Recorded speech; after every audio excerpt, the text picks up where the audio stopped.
Your mission is a simple one. Rendezvous and rescue. Paradrop outside the Riese facility. Rendezvous with the Resistance. Grab Dr. Hinzelmann. Grab the cure and get out. Be prepared, lads. This could be a bit of a sticky one. It's not just Jerry. There will be ghouls and machinations to tend to as well. All the allies are in on this one. That just shows how serious this little show is. Getting inside will be the first task at hand.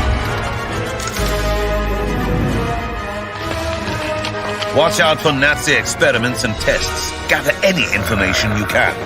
You Yanks, don't get trigger-happy too quickly. You will have a better go at it if you keep it quiet for as long as possible. The Nazi boffins may have dreamed up some gubbins that can make your job easier. Grab what you can and destroy everything else. You will have no backup and no resupply. Once you are in, you are on your own. But not to worry, the extraction will be straightforward, so long as you stick to the timing. You will need to bring all of your skills, equipment, and knowledge to bear. Adapt as necessary. Innovate as required. Overcome as expected. There is more than one path to success. Whatever it takes, chaps. There is no room for failure. Oh, and one more thing. If you are wounded, save the last bullet for yourself. You don't want to fall into their hands alive.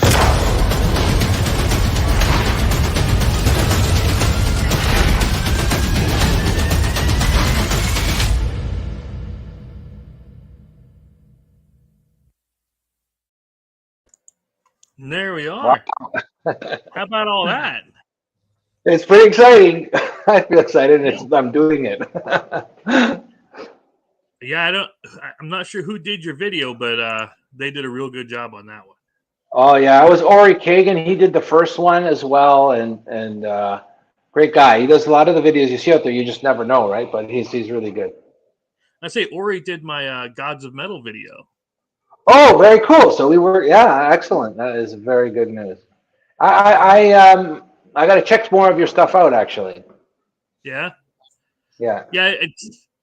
It's been a fun year. We've got a lot of things out, and that's why, again, I'm sorry I haven't been able to be in contact as much with you, but yeah, it's just, you know how it is. Yeah, no problem, man. We're all busy making games, having fun. Yeah, it's good times. Heck yeah. Because last I remember, we talked when we were dealing with Escape from Stalingrad Z. Yeah, and, that was basically a year ago, right? Or ish. Yeah. And for those that don't remember, how about we give a refresher on what that is? Because that's an intro to the system. Sure, absolutely. Well, Escape from Stalingrad Z launched about a year ago. It's delivering now. They've already got their copies. Asia's got their copies. And the games are sitting in the warehouses ready to go. Well, they're just kind of packaging them in the UK for the EU and in the US. But Escape from Stalingrad Z, a weird World War II game where you're basically a survivor in Stalingrad trying to escape the ravages not only of the war but of the zombie horde that is basically taken over in this kind of fictitious kind of historical note.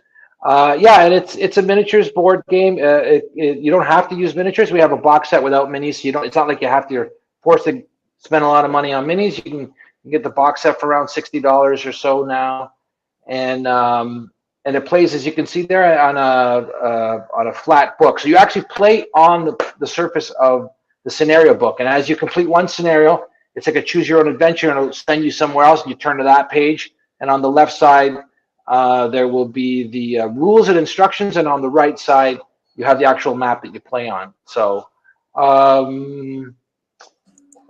is there anything else about it? No, I mean, the game is a couple other notes about the game. It literally takes a minute to set the game. Once you've kind of played it a couple times, and the ropes, it takes 1 minute to set up. And the amount of space it takes up, as you can see, like you wouldn't be spreading everything out like that. But basically, it's the size of an open book, and then a little bit extra space for your character sheets and that. So it's very compact, and it's a very tactical game as well. So it really makes you think about what you're going to do and your different options and stuff like that. So yeah, I remember when I got the print and play, it was it was an easy addiction. Let's put it that way. Oh, It was, well, thank you. no, it was, yeah.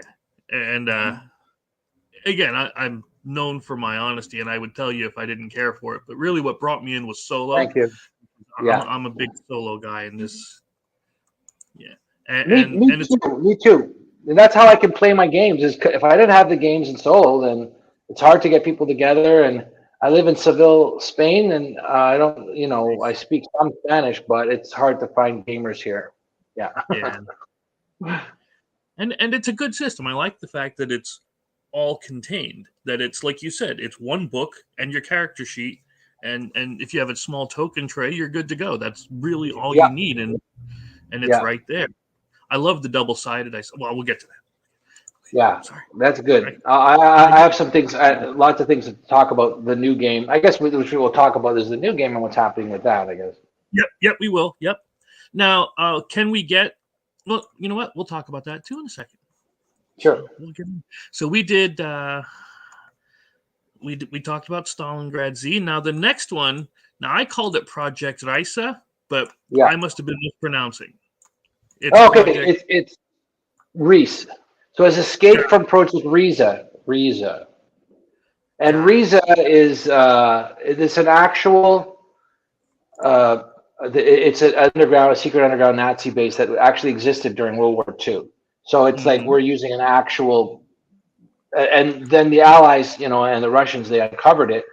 I'm not sure if it was both of them inevitably uncovered or just the one side, but it's in the Owl Mountains in Poland, and maybe it was the Russians then. But they still don't know 100% what they were doing there, because a lot of the information was burned or destroyed. So it's but it's perfect to where we could talk about them making zombies. Why not, right? I mean, so it's kind of, yeah, it's a Wolfenstein kind of feel if we're going to compare it to something like, guys, and you're in a Nazi base, you got your weapons, slowly you pick up more team members, you're going to the hive underground. There's tons of there's like 3 kind of distinct storylines and different types of creatures and stuff that you can encounter. Again, it's choose your own adventure, so you can play once and you wouldn't even play. You'd play less than half of the scenarios, and you can just play again and try a different route or different stuff. Play with different characters and stuff like that. So yeah, that is basically the concept of the game and the story where it's coming from, like, thematically. Now I'm sure you've been keeping an eye on it, because I make projects myself and I watch it. How does it feel to have 1,350 plus followers already? Followers? Well, it feels good. Like you want as many, you kind of need as many followers as you get. So I'm hoping to really boost that number in the next couple of weeks. I encourage anyone who's interested to join it, because those numbers help with the way Kickstarter figured out an algorithm of attracting more players to it. And yeah, I believe we had around 2,000 when we set Escape from Stalingrad Z launched. So that one did very well too. And yeah, so I'm hoping we can get close to that number. In the end, with a Stalingrad Z, I don't know. Well, it's buried in my stats. But by the end of that, we had over 5,000 followers, so it was pretty good. Yeah, and you funded in an hour on the first one, so yeah, it was. I was pretty I know I put a lot of work in creating that game to be really look beautiful and play beautifully, and I spent a lot of time talking about the game and spreading the news and stuff. So I mean, I didn't know for sure, but I was relatively you're never sure and you're nervous as hell, that's for sure. But I was pretty optimistic that we could do that. And I'd done some other smaller Kickstarters, so I wasn't completely new to myself. So, but I was so happy, that we did that. That was very good. I think we'll do that again this time, but we'll see. Yeah. Now, when are we launching? June 12th. June 12th. Okay, so there you go. there you go. And now I remember in the first one we had the standard box and the right. Was it the deluxe box, right? The one that Yes, there are three different types of sets that are available. Were available and will be available. I can. So in Stalingrad Z, what I wanted to do basically, this isn't just. I mean, it's from a business point of view, of course, I think it makes sense. But I also I think it makes sense for players too, and that is I created three kind of tiers, right? I had the travel set, which was around $30. The new one and the new one, everything's gone up in price a little bit just because that's the world. But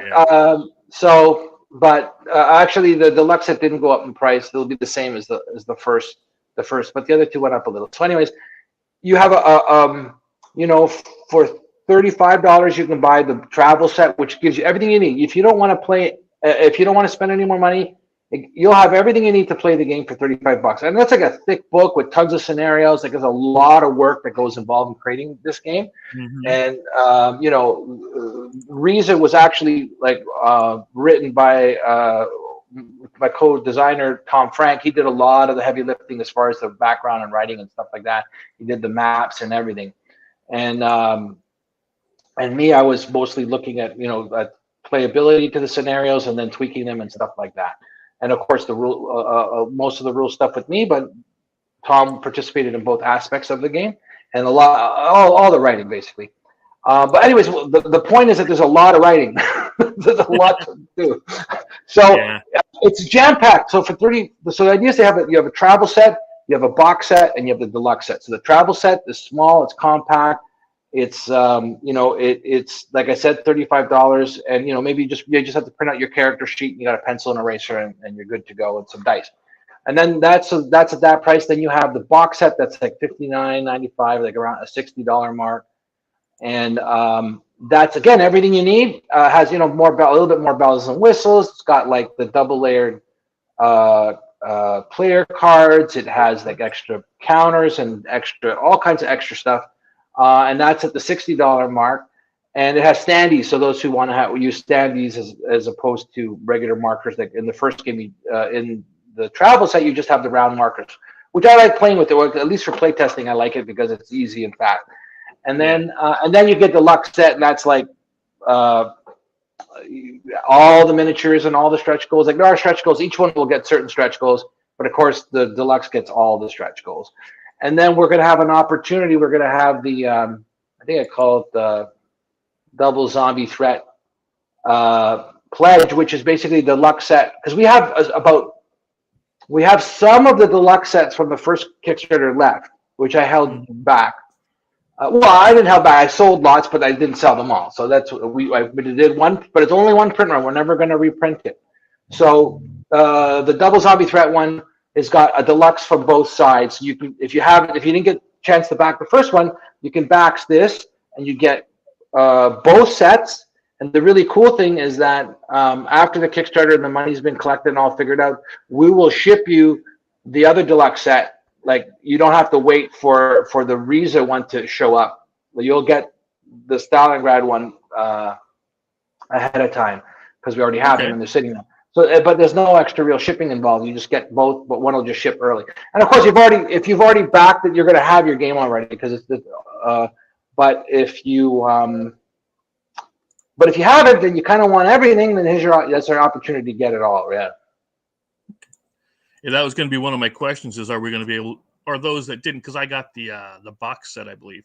I was going to say, are people that didn't get it going to be able to get the other set? Yeah. In this. Yeah. So we're going to have the books. Yes, you can get some of the older stuff. The box set will be available, as well as the miniatures. And I put a set together. By the way, remind me, email me later, and I'll hook you up with the miniatures too. So I'll get that sent to you.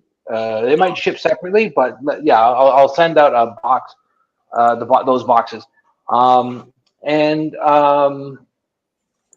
Yeah, so you'll get those, and then the other add-on that we're going to have, those are the new miniatures. Those are pretty cool. Yeah, that's Elizabeth Lies. She's in between. She's a spy. She's one of your spies working, in incognito in a Nazi facility. And then of course that's the Flamgool on the left. He explodes or he emits noxious gas if you don't kill him outright. And then you got a few nurses kicking around. They also turn into zombies. And they're pretty cool. Yeah, so you're going to be able to get, and other add-ons are going to be, of course, miniature sets for. Oh, then we got. If you look on the right there, there's Verger. He's a Fallschirmjäger, so I really dig those uniforms and stuff. So and then the one in the back is like an evil Fallschirmjäger, like the monster Fallschirmjäger. So who's converted. And yeah, so you'll see some of the other guys there. And Kelly is going to be up front. So he's our American GI Sergeant Kelly. He did a good job. Yeah, I didn't do it, but the guy who did. Yeah. So yeah, Kelly's kind of like a nod to Kelly's Heroes and that sort of thing. Yeah. Which I would love to do a Kelly's Hero version of this game, like just straight up Kelly's Heroes. You got Oddball and all those guys and stuff like that. Would be pretty fun. But yeah, a really special add-on that we have is going to be the Zombie Tango Oscar Arena Battles expansion, which you can, which basically gives you the easiest way to describe it is like weird World War II Necromunda. So you build squads, you get you build your squad, you buy your weapons, and then you grow in fame and experience. You can get more weapons. And basically, this expansion, you would use the rules from either Stalingrad Z or Projekt Riese. So you have to own the game first. But it has everything you need to play this kind of squad-based versus environment. It comes with some big maps in it. It has tons more counters, the rule book, standees, door standees, and stuff like that. And it's basically a nice system for those who want to play on a tabletop against their friends. And you can play anywhere from like I said, design a squad, or just one off with your buddies. Like it goes, okay, me, you, and then okay, everyone gets choose one character, and you start with a knife, and that's it. So you just got a knife, and now your character. There's zombies on the board, so it's like you versus your opponent, and then plus the AI controlling the zombies that are harassing everybody, right? So it's a really nice mixture that way. And like I said, you could play full out squads, or you could just play for fun with your buddies. You just pull out the map where everyone gets a character, you get a knife to start, and you like there's rules that you can design your own scenarios. Like if you kill a zombie, it drops an ammo. Yeah. So we'll have some scenario ideas. We have created 2 full blown kind of scenario games that you can play within it, and then it allows you to also design your own stuff as well. Good. Let's see. Yeah, I don't know if there's a picture of the arena battles on Facebook, but I don't know how readily accessible it is at the moment. But anyway, if you go to the Facebook page, you'll find it there in there somewhere. And then also, I should put it on I haven't put it on the actual web page, so I should add it there probably. I know I usually check Raybox Games. Do you have you have the group too? Yeah, the group is where I do most posting because the way the algorithm is a very famous word now. The algorithm that Facebook has, it doesn't really the pages. If I post stuff on the page, it doesn't really reach out. Facebook's encouraged people to create groups instead of pages.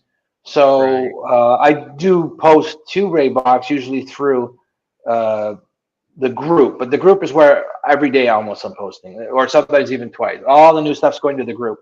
And there's one group, it's the Paths Unknown group, which is a bit smaller, and that has right now only the zombie stuff with the World War II because that's the only games I have out. But later on, Paths Unknown other game systems or themes will be on there. And then we have the Zombie Tango Oscar. The Zombie Tango Oscar. Yeah, I don't know if you click on the pictures, no, it's not in there. You'd have to go to the Zombie Tango Oscar group. Oh, that's cool. That's one of the maps. Yeah. It's kind of talking. Yeah, we're discussing one of the rules, how certain rules work in the game. Like on occasion, I'll post that sort of stuff. And I'm open to talking to anyone. Anyone has any questions when they're playing the game, well, the old game or the new game, you just text me or email me or ask here, and we'll work on it. So. I'll answer the questions in a minute. But yeah. So Zombie Tango Oscar is the name of the group. if you're interested, in all the World War II stuff. Yeah, if you haven't joined it, you got to join it. It's awesome. So yeah, cancel that. Let me come back here. I'm going to share that out too, just for. Oh, no, that's the StreamYard link. Okay, I will make sure to share it though. Now, something I was wondering: is this a continuation story? Yes, it is. Or is it okay? Well, it's absolutely a continuation. It's a standalone game, first of all, so you don't need to have the first game to play it.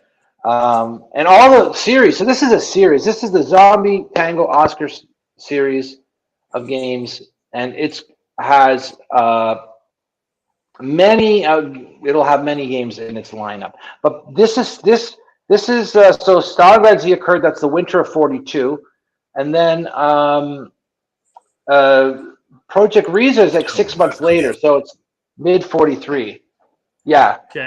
And then we have the next game that's coming out after this one is Africa Corps 41. So it's a prequel. It's, if you could think of it like movies, right? So you got your movie, you watch the movie, and then like, oh my God, they're coming out with a sequel. Everyone's, that's gonna come out. And then they decide to do a prequel, like the origin story. So then that's gonna come out. That's the third game in the series. Then there's gonna be a fourth game that I'm not talking about yet, but we're gonna have at least 3 more games after that. 2 of which the 2 latter ones will be in the Pacific Theater. So I can say that one of the ones in the Pacific Theater will be on an aircraft carrier. Nice. So that's gonna be pretty cool. And then the other one starts on one of the on a bomber, and the first few scenarios are all on the bomber. And I can say one more thing about because we're talking about what I'm trying to do now is when we release a new game is to have an expansion of some sort, or maybe another small standalone game, but it's at like the 30, like not too expensive.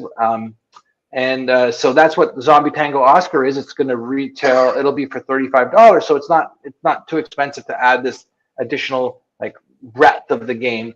And right now, Tom and I are knocking around some ideas, but we're thinking about creating an expansion or maybe even a standalone game that can be used also as an expansion. So in other words, you can expand it for the Africa Corps one, which is called the U-Boat Z. Okay. So, it'll be like zombies on a U-boat, a German U-boat in the middle of, it'll be in the Mediterranean. So, but anyways, that's just like a bunch of stuff happening. And yeah, the idea is to continue just to carry the story on. And I just want to mention something before we get too far in. The regarding Stalingrad Z, it's delivering now, and some people have got it, but it did end up shipping late, which I was. I can tell you that it's as much stress on me, or probably more than anyone waiting for the game. It's like I got to ship this. It's and my hands are at the. I don't have I'm waiting for manufacturing to do what they got to do, and I'm waiting for the boat to do what it's got to do. So when we were working on Stalingrad Z, the layout took a little bit longer, but we're talking within a month of our deadline. And then it really was manufacturing, one thing or another. And I don't know all the details, but COVID played into it at the time because they're being manufactured in China. Yeah. And, it was very nerve-wracking for me and painful. Yeah. But anyways, in the end, there's a picture of the boxes in Georgia. So they've unloaded that already. That was a few days ago. So they'll be sending out emails in the States soon, just confirming everyone thing, and then it'll be shipping out. They told me shipping next week, so That's good. Yeah, there it is. That's Arenas Battle 1. So that's the cover to the expansion. And yeah, it's going to be fun. It's going to be pretty good. So there's no miniatures in it. You can use your own miniatures, or you can buy the miniatures that we supply. It's miniature agnostic, basically, right? And if it does really well, depending how it does, will mean we'll do more. But anyways, regarding the shipping, there's a few things we've done. One, was our first big Kickstarter. So when we went to Kickstarter, we had most of the stuff done, but of course you're waiting to see if it's successful. So we didn't have all the scenarios done at that time. Once the Kickstarter was successful, Tom and I worked together and we finished the scenarios. Mm-hmm. And what's happening this time is they're already done. So we haven't even launched the Kickstarter, and that's all been finished. So we're already ahead by at least 2 months. It took solid 2 months to finish those guys. We still got a layout, but we're ahead of the time just with that. So that gives us 2 months more breathing. And then I've also, you know, I was maybe a little bit optimistic about how fast we could deliver it. So I've also, you know, I'm you know, I'm pushing the more reasonable date for delivery. So those combined means we should be delivering on time next time. It's important to me that we deliver on time too, because I need to make sure you know, the players have faith in the company and that we can do what we say we're going to do. So you know, I really don't like. I want to basically get the next one delivered ahead of time, and then people are like, oh, okay, they didn't deliver the first one on time. They still delivered it, of course, and everything was good. Yeah. But then they got this one out, great. So now, okay, let's see what they do with the one after. And then if I get 2 in a row, which I have every intention of getting it out on time or earlier, then it'll be, oh, okay, that's how they do it. So. And I've learned too, and everything. So it's a good thing. And I know a lot. I mean, 99% of the people are very understanding on this. Yeah. I've shipped more than a few. I've been doing this since like 2014, making games here, and most of them understand delays are going to happen. There's things out of our control, but I love what you said. First off, I got to say you are good at interviews because you're answering questions. I'm about to ask you something, but he's already answered that. That's awesome. Well, thank you. But so I didn't want to jump the gun, but I definitely wanted to talk about that before we got too far, because you know, if someone's, because that's for sure someone's going to ask. So, well, what about the one you made already? I'm like, oh no, it's cool. Yeah. No, again, I'm more forgiving on those kind of things because I know this side of it, like where you're on. Yeah.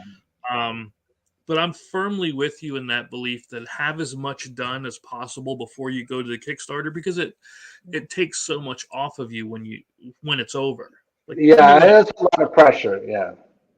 A lot of pressure. Like one way Kickstarter is a great tool. You know, for the indie designers, because it gives you access to the market that normally you have to seek through retail chains, retail chains, and distribution. And if they didn't want to carry your product, well, that's too bad. So now it puts the onus on us as designers. But if we want to self-publish, we can take the time that's necessary to access the market, you know, the potential fan base, and you know, kind of show them what we have to offer, and if they like what they see, then they can come on board. And then when we do the Kickstarter, we have our players and our backers, and they're there. So it's a really important tool for us. But I don't know if I would want to do it forever, because it's a lot of pressure every single. I don't want to be waiting for the next one. Like, oh my God, how's it going to do? It's like, it's a lot. It's fun, of course. It's, you know, it's exciting, or you know, but it's also pressure. Yeah, that's how when we made this one here, the Gone Hunting one, we had everything done before we went. And I did another one this year called Indie Comics Battleground for another company. They're about to go.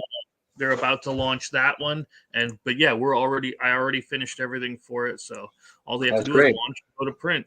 So you should send me some links to where you have those things for sale or whatever. I'd love to check them out. Sure, I'll get them off to you then. Let's see. So yeah, again, that's what I like about you is you're definitely into the interview part, and you have all the questions, because I was going to ask you about the minis, right? About go ahead. Yeah. The arena battles being mini agnostic, but you're like, that we already covered that. Yeah. Excellent. And this is often asked. They're basically 35 mil miniatures, so they're 1/48 scale, 35 mil. You know, is it bigger than True 28s? Yes. Is it the same as Zombicide? Pretty much. Like it's kind of the new size that are being used. So slightly larger.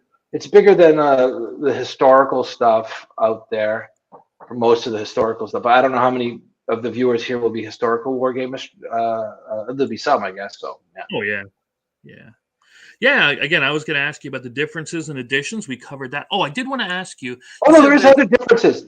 Go ahead, ask me. Go ahead. So what are because there was something I saw during that video that I really liked. I wanted to ask you about. What are the main differences between Stalingrad and the new one?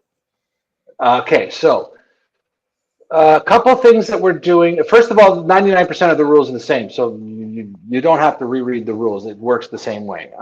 Then we'll do. I think we're doing a slight change, but on one item, but it's that's it. So what happens with the new set? Of course, it's a brand new story, and the thing is, that's what I like creating. That's what we love doing is we're creating stories, and it's like a choose your own adventure story. So if it's a new story, all new maps and all new characters, like every character is new except the deluxe set will have a alternative sculpt of Till. Mm-hmm. So if you get the deluxe set, you get this alternative sculpt of Till, which I don't even know if I posted him yet. But he's pretty cool because he's carrying SDG-43 and he's got his axe on his back. And then you can also play Till in the new one with his new character sheet that he's going to get for that. So the first thing is that, so it's all new characters, all new zombies, and then rules for those zombies and characters. Now, when you look at the characters, the character sheet basically instead of just having 3 skills, we've kind of ballooned it out a bit. So there's a skill tree of 9. So you can like advance down different. It's not very complicated because it's 9, but it still gives a lot more breadth in like what kind of skills you want to pick up for your character as you move along. And of course, you have to get purchase the first skill before you can get the one after it. That's some tabletop stuff going on there. So it's a bit more in depth for the characters for their development.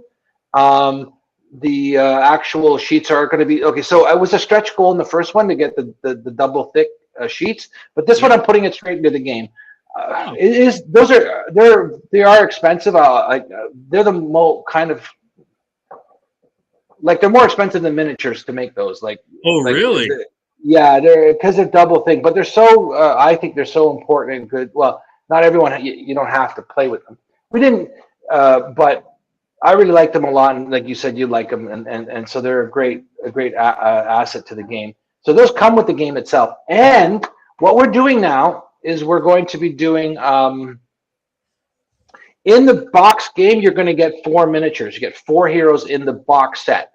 So it's $59.95 US. It's going to be around that, depending on the exchange rate. It might even be better because the US is so strong. Since I'm a Canadian, I'm selling everything in Canadian, and then as an American, you'll see the American price. So everyone's getting a discount except for the Canadians. Sorry, guys. I don't know. I'm based in, but everyone else, like Europe and everyone, it's like way less. So, but I'm going to include the 4 of the hero miniatures in the actual game itself. So you get 4 hero miniatures in the game. So if you buy the box set, you'll get those for me. You don't have to buy any more because you can use either counter standees or whatever you want. But I kind of feel like it's a nice development in the game, and people get minis right away. And the first 4 are going to be Kelly, Jackson. There's a picture somewhere of those guys, but it's Kelly and Jackson and Nicole, who's a French spy. She's carrying an FG-42, and one other character that which one? Oh, it's Verger. Yeah, the Fallschirmjäger. Yeah, so those are the 4 you get in the basic game. So the differences are you get all these new rules for different terrain. Also, this is new terrain types, new zombies, like I said. So you have these additional rules for all that. We have NPCs that are more fleshed out. So NPCs have more rules for AI for how they work. And you get the character boards right in the game instead of as a stretch goal. Basically, I kind of decided just to put them in and not make them a stretch goal. Okay, it was just a call, and then and then you get the miniatures in the game, which you didn't in the first one. But so that's some of the main things. I feel like I'm forgetting something, but anyways, those are definitely some of the changes, and they're new.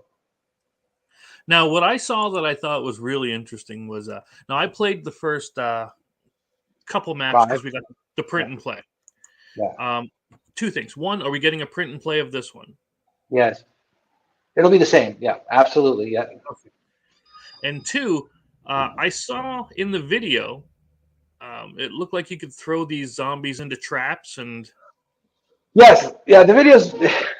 So Tom and I also saw that in the video. And we're like, oh, well, maybe we should put rules for throwing zombies into traps. It was always like just creating something kind of cool. And working off of the improvised part. So Tom's actually. You figure we should on a couple scenarios we can add that. There is one scenario that is like that. Oh yeah, yes, you can. You can throw them into traps. Nice. And what, like, where that is available. And maybe Tom Sure. already, yeah. So And I'm really interested in the. I can't wait. I should say, to read the create your own scenarios thing. That's going to be awesome. oh yeah, so I mean I haven't released it yet, but plans are as a DLC, we're going to create uh, uh, you know we're going to provide like a design your own scenarios toolkit to anyone who wants to do it. So every month we'll put up like a new map that can be used. When I first launch this, I'm going to probably put up maybe 3 or 4 maps that aren't in the game itself. So, and then what I'm going to do is have a folder with JPEGs of like all the terrain types, like like rubble and chair, Sure. all these, so that you can like just anyone who's got a little bit of know-how can just they're PNG files, so you can just drop them onto your map to create to kind of change the map how you like, and then and there'll be other kind of scenario ideas and stuff like that, so then people can use those to create their own scenarios. I'll put a template out for the structure, how we lay out. I'll give it in Word so people can modify, but basically I can give the basic structure of how we lay out our scenario, so you just can follow that and just plug in stuff in as you need it, and anything else I can think that's cool, I'll put it there. What hit me? What's absolutely beautiful about what you just said, and I truly mean it, is that this not only gives the people more content, but it creates a community. Like people Yeah, can then come together and they can help make. And again, if somebody's not that good at art or they're not that good at the story design part, they can just come together and they can help each other make one. And I yeah, really, really like that. me How too. I, I know, because in that indie comics battleground game I'm making, right? They want to have other companies, because independent comic books, come in and Yeah, add their own characters. Now right. I know that balancing, especially for a game like yours, Hmm. has got to be big for those custom scenarios. How difficult was it to create that spreadsheet, if you will? Well, Sorry, I'm a for me, numbers. yeah. So the balancing that I created, like it comes from a lot of experience actually. So like I didn't. There's some stats. It's kind of a visceral kind of feel that I have when I'm creating a character, right? And in this case, there's 9 skills. So the difference between characters is the skills they have. They all have the same health, and they can carry whatever weapon they want or whatever they have, right? So that when they gain the skill of a preferred weapon that gives them a +1 in combat or a -1 to their attack Yeah. modifier to their roll, um, uh, I know kind of what that's worth. But they have 9, so what I do is I kind of like give better stuff, and then someone else will have different things, um, but which will make them better in some situations, but not all of them. So there's a definite advantage one over the other, and depending on the situation you're in, and that's a tactical choice when you're deciding who you're going to use as to what you're going to have. So, you since you're playing with numbers, and this one's giving a -1 here, and then this person will get an extra die here, you kind of know it. I have to say that it goes mostly by gut and looking and just experience and stuff like that, and then play testing it too. Like we play it like for example, Kelly had a -1 to their attack, not their attack roll, the attack number, so made it Yeah. easier to hit with his. But he's carrying around his Tommy gun. Well, no, his Thompson, Thompson. and it was like really deadly because it has automatic fire, and it was that. So it's like, you know what? That's not a level 1 skill for him. It's a level Right. 1 skill with someone with a knife, like or with a rifle. But for him, that's got to be a level 2 skill because it's pretty deadly. So he's gonna have to work for that a bit more. So we do play test it, and we play it and see effects, and then we shift stuff around that makes sense and stuff like that.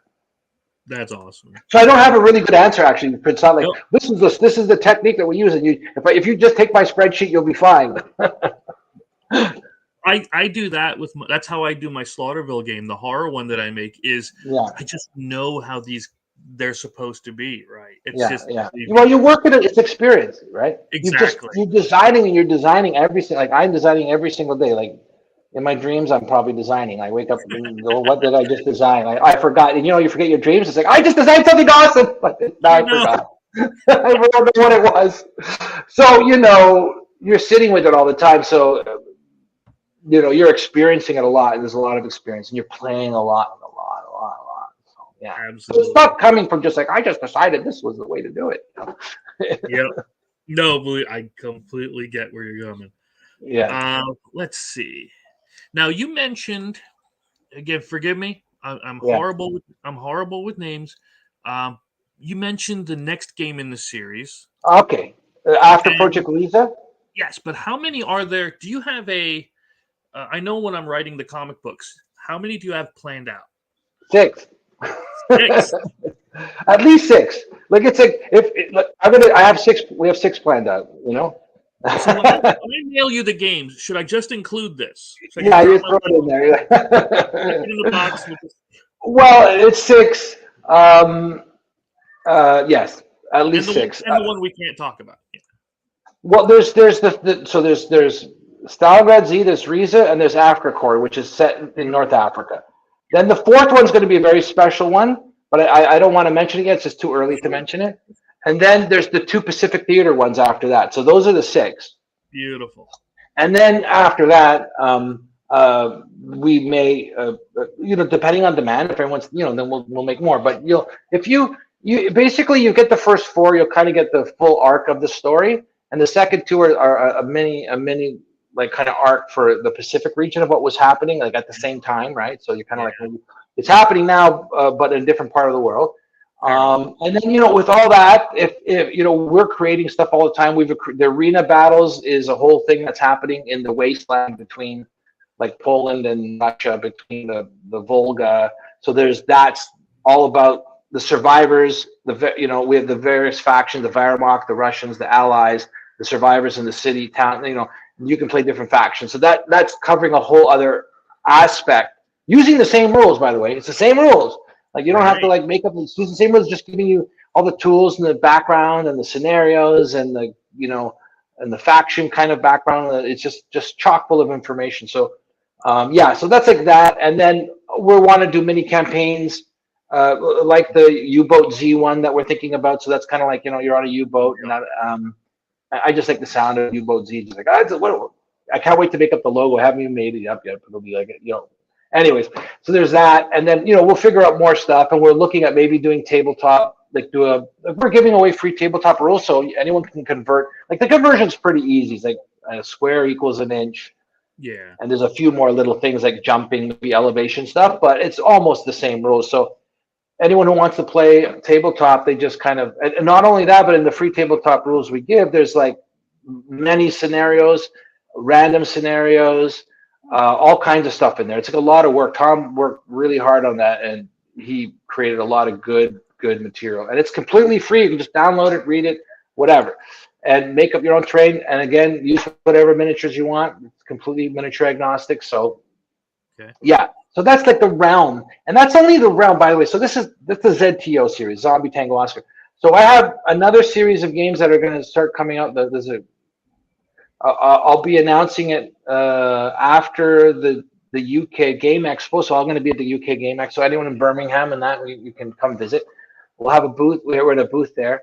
And after that, I'll make an announcement. But basically, we have a whole other line of more fantasy-based Paths Unknown style games, which you got a sneak peek at the picture of it. Yeah. And that's already in development too. I'm working with Adam Dobbins is a really great designer, and he's working on those scenarios. And we have a bunch of those miniatures. So that's already in the works. So that's going to be really interesting. That's going to come up. And beyond that, we want to, there's so many things I wanted to, Tom and I always look at you, I don't know how we're going to do everything we want to do. There's too many things. But, we'd love to do a sci-fi one, and we have ideas for that we haven't. We have some solid ideas, but we haven't actually developed that game yet. And then we also have a couple other ideas of. There's I don't know if anyone remembers. I created a game called Infernal Battles of the Abyss, which was basically it's like BattleTech in Hell, where you're a general in Hell and you're controlling these huge 60-foot tall demons that have like Psychic Blast and all these kind of, So what, we're thinking about that universe, which is Dante's Inferno, like creating a 7-tier game or so 7 to 9, depending how we want to do it. And then that's all like you're some hero in hell, and you're going like level by level. Every game is you go descending into hell one level at a time, right? So those are like some of the other things that we're throwing around. But like 90% of our focus is on the games that we're doing all the time. Yeah, and we always have Well, I was going to just say we're always working on 3 games at a time. That's our routine. One is in deep, one is more ancillary. We're working on some stuff, and then one's just in the early stages. But it's always 3 at a time, so you keep the flow going, and that's where it's a workload that we're comfortable with. And I still want to have quality of life and have, Yeah. And what I like about the system is right now, and I call it Weird War, right? Yeah. Because that's what I call it too. Yeah. Okay, good. Weird. We're on the same. Excellent. Yeah. See, that's why we're good together. Very good. But this system seems like it would also be highly adaptable to other genres. Like you could imagine this as the different floors of Nakatomi Plaza from Die Hard, for instance. Yeah. Well, is that a reference that I made before, or are you just coming up with that now? The Nakatomi Plaza. I just did that now. Oh my God! Because it's one of the games I wanted to design. It's totally okay. So first of all, the other games that we're designing in the packs, I know they all use the same game system. Yeah, exactly. If you've played the World War II zombie one, then you can play the high fantasy one if we do one. You can play the cyberpunk one if we do one. Every game we like to create, yeah. So I already came up with an idea for the so it's basically Die Hard with zombies, right? And you start in the middle, right? You can either go down or up, and there's lots of shit going on both ways, right? So it'll be like I would totally market it 90s, the text, the fonts, totally go all out. I mean, how if we could get actual, maybe we could even get the Die Hard license. I don't know, and then see if we could. But anyway, that's not important. It would just, you'd know that that's kind of the universe. Yeah. And I had all this interesting stuff. Like there'll be an Uber driver, or well, I guess then they have there'll be a taxi driver. You might start in the basement if you're the taxi guy, and on the rooftop there's going to be anyway, I could go into it, but basically there's a whole story there, relatively thin compared to, because it's just the tower. So it's not like a story like Stalingrad, which is stretched over weeks and weeks of things happening, right? But fun and more zombicide, like I'd say, but yeah, you're in the tower and there's zombie, terrorists and stuff like that. You'll have the New York cop with his one gun, on vacation. So why not, right? I mean, everyone's tongue in cheek on that. No one's going to be going, "You're stealing." It's like, whatever, man. We're just having fun, man. Exactly. I'm not going to make $1 million. This is just for just doing cool shit, right? Exactly. Sorry, I usurped it, but yes. So it works across platform genres, and that's the entire intent about for that. I love it. I'm telling you, you got to keep me informed if you're doing more of those. I got it. Well, if you want to do one, let me give me you want to design one, we'll work together. You work on the thing, Sure. I just finished an RPG that I'll be launching soon, a role-playing game. So cool. We just finished that one. We finished the Indie Comics Battleground. Like you said, always working on 3, right? And then Gone Hunting should be shipping in the door in about 3 weeks. So we'll be getting that cool. Shipped up. Yeah. So we're always in the process too. So I'm right with you. That would be awesome. Was Gone Hunting on Kickstarter? Yeah. Yep. Okay, cool. Yeah.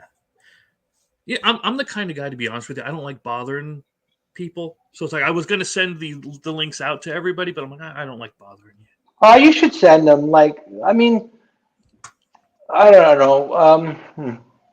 I know what you mean. It's I've been in the film business too, and there's always, there's been movie stars and directors, and I'm like, I don't want to go bother. But I could probably talk to them, but, they're right there. Sometimes I do, and it works out, but I always feel like I don't want to bother anyone either.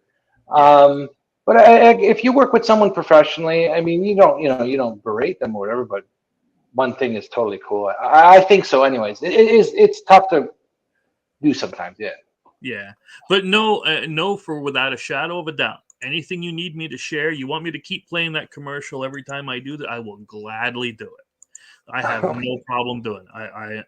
In fact, I got to get Ori on here to talk about more stuff too. Now, speaking of your videos, Yeah. this is a darn good thing to have. This how to play, I love it. Yeah, it's which one is that? The full one that's an hour long? Yep. Yeah. So Robert, so my editor did it actually. His name is Robert Hogan. He's an Australian guy. Well, you can tell from his accent. And he's editing. He edits the game. He's editing the new one too. And yeah, so we talked about it, and he created it, and it's important to have. And there's a kind of a lot. The thing is with you'll see this too, that I've got a rule to help control like zombie movement that's like over half a page, but it's all point form. But you need all this information. But if we just sat together, I could show you in a second, and you'd be, oh yeah, it just makes sense. So like when you write the rules, it has to be like, okay, can't make sure I don't miss anything. But if you're sitting demoing it for someone, like they can learn the entire game in less than 10 minutes, at least to start playing and getting right into it. Ooh, which brings me to a point. What I've decided. So when I came up, when the idea struck me to do the game in the book format, sure. I didn't know any other game that did that. It was like I was like, I influences from different people in different sectors. But when that came up, I said this would be cool as where you play the scenarios out and they're but instead of just having them just one after the other, we do it like a choose your own adventure. It makes a lot of work more because you got to create all these different lines and write stories. But then after I started working on that, I found Jaws of the Lion, which had come out before my game. So they had already done something similar to that. But they don't have it's a good, I started to play to learn how they did and what they did different. The game is, anyways, the point is that when I went, they had a learn to play book, which I used. I didn't to play the game. I didn't look at a video, but I really loved it so much that the Stalingrad, so Projekt Riese will have 2 rule books. One will be the training manual, which will be the learn to play book, which pushes you through the first 5 scenarios and like just introduces rules as you need them, so you're not overwhelmed. I love doing that format. It's almost finished. That rule book's almost finished. It's going to be the one that we're going to have at the Kickstarter for free. It's going to be free along with the first 5 scenarios for anyone who wants to check it out, or if you print it out, you can play it. So that is going to, that's one thing that's going to be new and I really love. And then the second book is just all the rules in alphabetical order, period.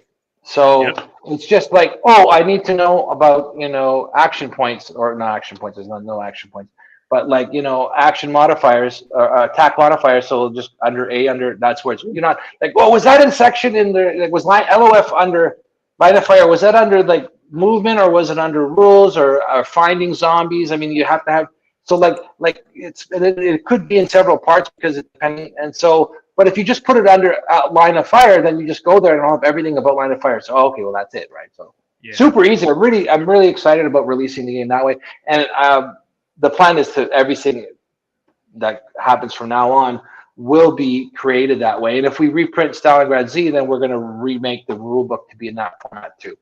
Which just makes it easier and more to digest. But as you said, the video is very important. We'll always have that as well. Yeah. Yeah, there are some people that learn differently from, they learn better from watching the video. Or like you said, if I usually check both. Like I often do both. It depends, right? But I can say that when I did Jaws of the Lion and I was learning those rules, it came easy enough that I didn't need to go to the video. Yeah. And I just did it like, they have a specific symbol when you actually physically do something. So I've kind of copied the way they're doing it, like kind of the structure, right? I mean, it's other games have done it too. They wouldn't have been the only ones. Imperial Assault kind of has that sort of thing as well, and there's other games like that. But the Jaws did it really well, and that's basically how we're going to be doing our stuff. And you could, and we'll always have the videos too. So let's see. There's a lot of things. I know we're getting close to our hour, and I'd hate cutting it off, but there's 2 main questions. We can go over a little bit. Okay. I mean, how it suits you, I don't want Tom to get mad at me. No, he won't be. Are there any plans for you to take this digital?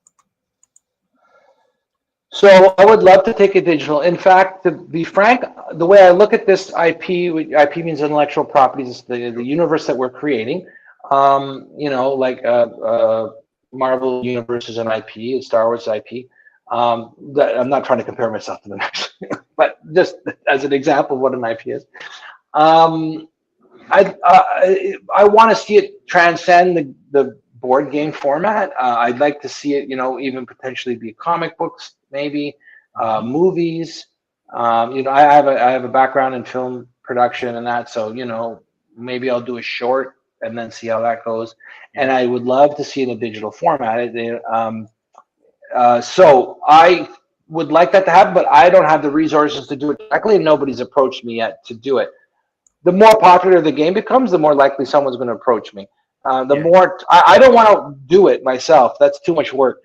I don't, but I'd love to, work with a company and license the product to make a good table, probably turn-based game, right? And but or whatever, like the more that we do, the more we create in the universe, and like the game's not even like people aren't really playing it yet. So once people start playing it and talking about it, that's going to hopefully drive more interest. Well, it will drive more interest. And but yes, so the digital version, that's what I'd like to see that happen. Yeah, but I don't have a specific plan right now. Excellent. Yeah, I know when I did my horror game, the Slaughterville one, we did well, we're working on the third graphic novel for it now. Oh, awesome. Yeah, so I absolutely completely understand where you're coming at, where you want to get the multiple angles for it, where you just want to show people the story behind everything, Yeah, absolutely. I think that'd really work with this because of the theme with it. Everybody loves a good zombie story, right? Especially and can you imagine? Yeah, can you imagine this as a series, like like World War II zombie? There's no there's stuff that kind of did it, but as a series on like Netflix or something like that was like really well produced, like not done by pros with the right amount of money, and I mean it would be like a phenomenal. Well, did you get a chance to read the journal yet? Because Wes Johnson wrote the journal, which is basically takes the whole story of like that chronicles basically what happens to these soldiers through the first month until Christmas time, basically, and how they try to get out, escape from Stalingrad. Have you seen that? I didn't yet. No, I'm sorry. Okay, well, anyways, you should let me. I'll send you a link to a PDF, but it's basically like a movie. Like if you read it and think movie, you'll be saying, "I am reading this and seeing a movie at the same time. This is going to be so awesome!" Like, yeah, I've made it available free. It's links are available, but remind me and I'll send you a link to that. Okay. We have a hard copy that comes in the deluxe set, or people can buy it separately. Well, remind me and I'll make sure you get one too. Yeah. Okay. Sounds good. Let's see. So we got how many games? We got the digital. We already know about how many maps are in there because you said you have a lot of stories, a lot of branches, and a lot of things. Yeah. And the fact that you're offering those other maps online for free for creating your own, that's just going to make this thing. I'm telling you, it's going to make this thing explode bigger than you're expecting. I think. Oh, that'll be great. I would love it to happen, of course. I can't wait to be along for the ride. Yeah, and yeah, it'll be. Thank you, and the we'll want to encourage people who design their own scenarios, obviously to share them. It's like, hey, what did you guys come up with and stuff like that, right? Yeah. Yeah, could you imagine a best of community book that you could add as a that would be pretty. Sorry, I'm just. Yeah, it would be awesome if you get enough material, even if it's a PDF, but you can get it professionally laid out. And all laid out properly, and then people can do mini campaigns. They can do one-offs. This is so much you can do. That'd be really awesome. Yeah. And you said you're going to be at the UK Games Expo. That is. It's June 2nd to 5th. 2nd to 5th. Well, 2nd to 4th. Sorry, 2nd to 4th. Okay. So I know we have some people over in the UK, so that would be nice for them to stop in, say hi. Absolutely. But where else can we find you? Like in person, or you mean online? Either way, whichever way you feel comfortable. Well, if you live in Seville, in Spain, I'm always up for you. Drop by the offices and check out what we're doing. Maybe play games if you're up for it or whatever. I don't know if I have any fans specifically in Seville, but we're here. And Tom lives in London, Ontario, and he runs games occasionally at the Game Chamber and also at what's the name of the other store, Tom? Next Level? Just Mana Lounge. Okay. There's another store called Mana Lounge in London, or Mana Lounge, in London and in just outside London. So he's running stuff. So if you're in Ontario, Southern Ontario, you can check that out. And also,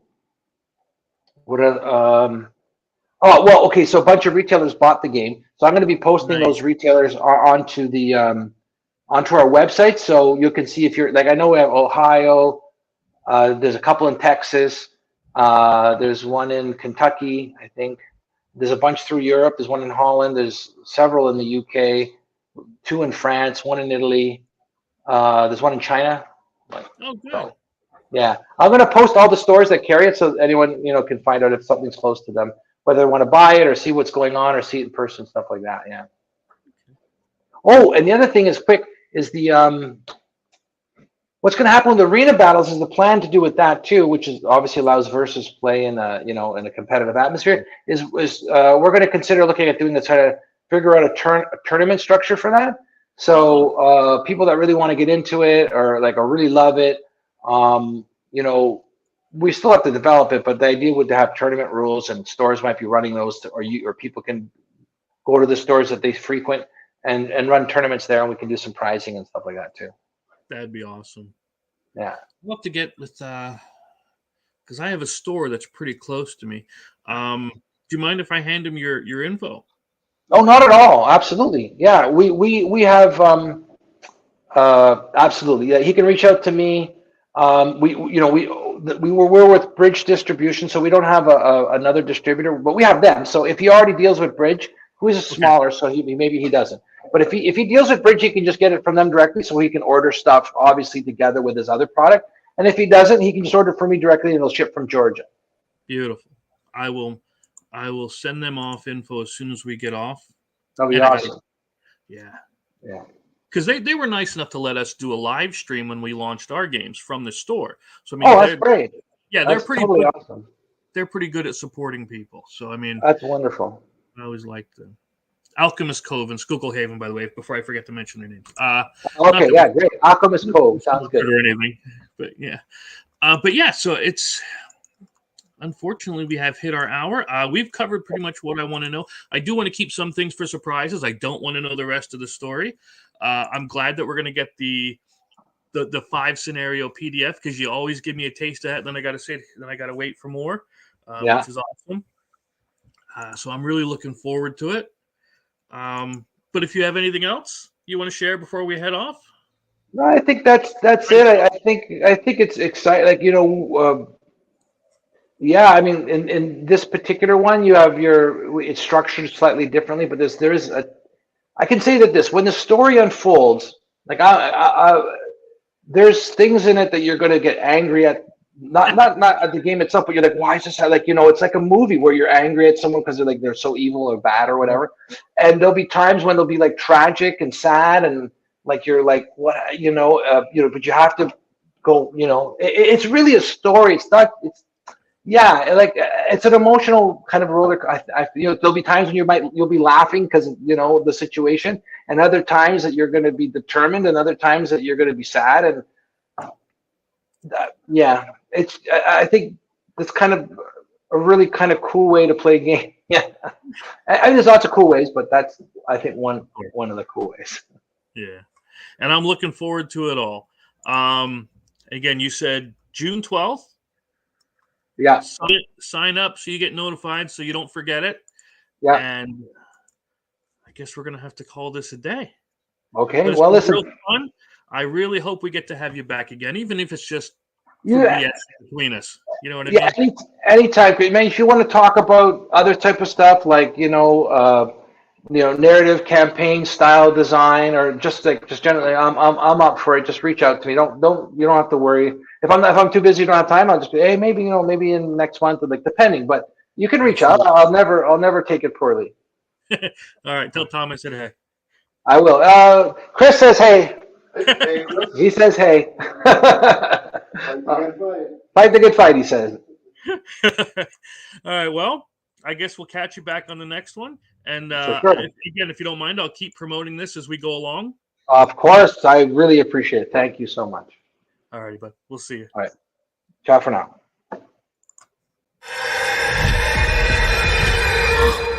Your mission is a simple one. Rendezvous and rescue.